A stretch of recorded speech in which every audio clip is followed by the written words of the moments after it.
everyone, this is Mohammed Yunus. Today we will discuss our lecture number 3, chapter number 1, basic concept from first year chemistry. Today our topic is yield. In this topic we will find definition of yield, types of yield, reason for different types of yield, and at the end we will find percentage yield. First of all, we will define yield. Yield is amount of product in a chemical reaction. Amount of product in a chemical reaction.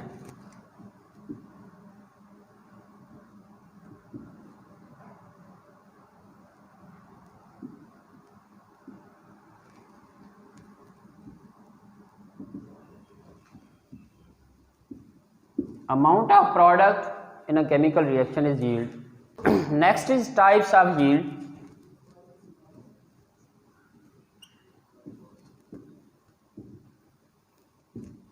There are two kinds of yield, actual yield and theoretical yield.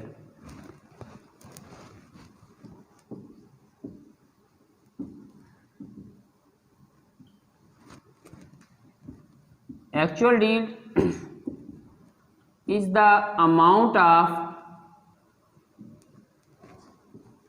product that is actually obtained, experimentally obtained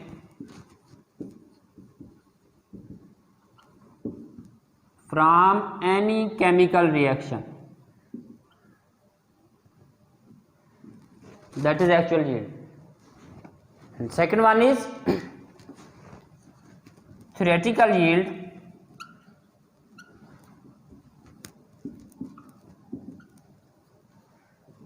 Amount of yield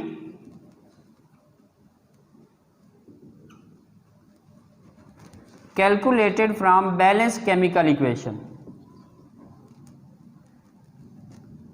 Balanced chemical equation, it's theoretical yield. So two kinds of yield, actual yield which is actually obtained from any chemical reaction, and second one is theoretical yield, that is amount of product which is calculated from balanced chemical equation. Let me tell you the theoretical yield. Suppose formation of water from hydrogen and oxygen. In this chemical equation, if 2 moles of hydrogen combined with 1 mole of oxygen, it will yield 2 moles of water. So here in this chemical reaction, 2 moles of water is theoretical yield. So the next is point number 3, reason for different kinds of yield. As you know, two kinds of yields, actual yield which is actually obtained, which is experimentally obtained from chemical reaction, and the other one is theoretical yield that can be calculated from balanced chemical equation. So two different kinds of yields are there. So what is difference between these two yields? Let me tell you from a simple example in connection with that of theoretical and actual yield. Suppose a teacher assign a test to a student. Test is of 10 marks. Students attempt all his question and he think that he will secure 10 marks. Because he attempt all question, so he observed that he think that he will secure 10 marks. So this 10 marks from the student is its theoretical yield. On the other hand, when teacher marks his paper and award him marks which are less than 10, they may be 7, they 8, they may also be 9. So this 7, 8 or 9 marks given by from the teacher, they are actual marks, because different factors are there which will affect on the attempt of the paper, and student lose their marks less than 10 marks. These factors may be several different factors are there. Maybe student does not perform well regarding their concept, he does not provide proper concept in each question. Maybe spelling mistakes are there, maybe wrong attempt or any other errors may be there. It may also be possible that student gave incomplete answer of different question, so he lose their actual marks. and that we can say actual yield is decreased, it is less than that of theoretical yield. Theoretical yield is which student attempt all question and he think that I have attempt all question, so I will score 10 marks.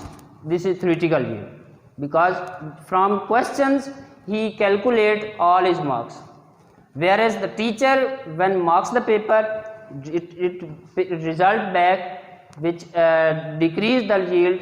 This is their actual yield, which will the factor which will affect the yield, that is decrease their actual yield, they decrease their results mark. Same as when any chemical reaction take place in industry, we will perform any chemical reaction. During process many factors will affect on this process, on chemical reaction, and they decrease their yield. Therefore we can say actual yield which is obtained from the chemical reaction, it is less than that of theoretical yield, because theoretical yield is just calculated from balanced chemical equation, whereas actual yield we will perform chemically and we will obtain results and it will decrease from some value.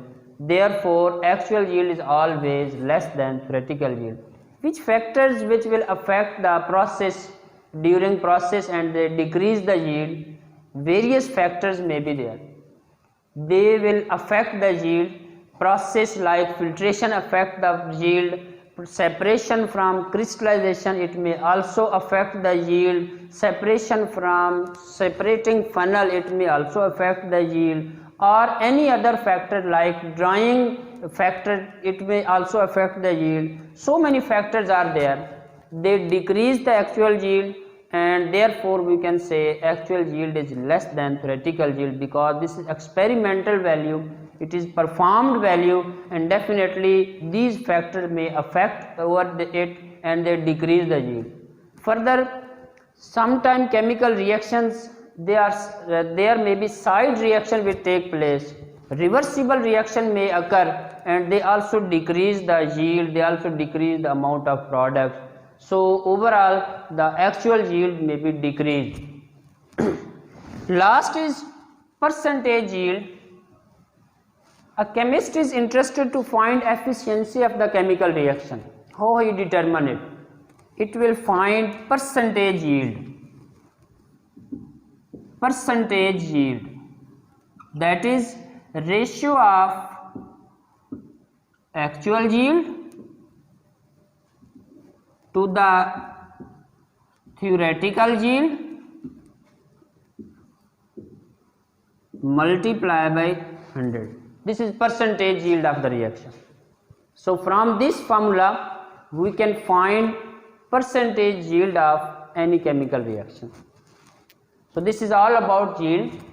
Today we have discussed amount of product in a chemical reaction, that is yield, but it is of two types, theoretical or chemical or actual yield. Theoretical value is just calculated from the chemical reactions, it's just a value which we obtain, which will be plan from any process. In any chemical reaction, if certain number of moles of reactant they will combine and they will form product, so the number of moles or amount of product from equation is theoretical yield, whereas actual yield is actually performed value, and definitely it will be less than theoretical yield value from certain values. There are so many factors we have already discussed, and at the end percentage yield can be calculated. So this is all about yield. So today we have complete our chapter number 1, basic concept from first in chemistry.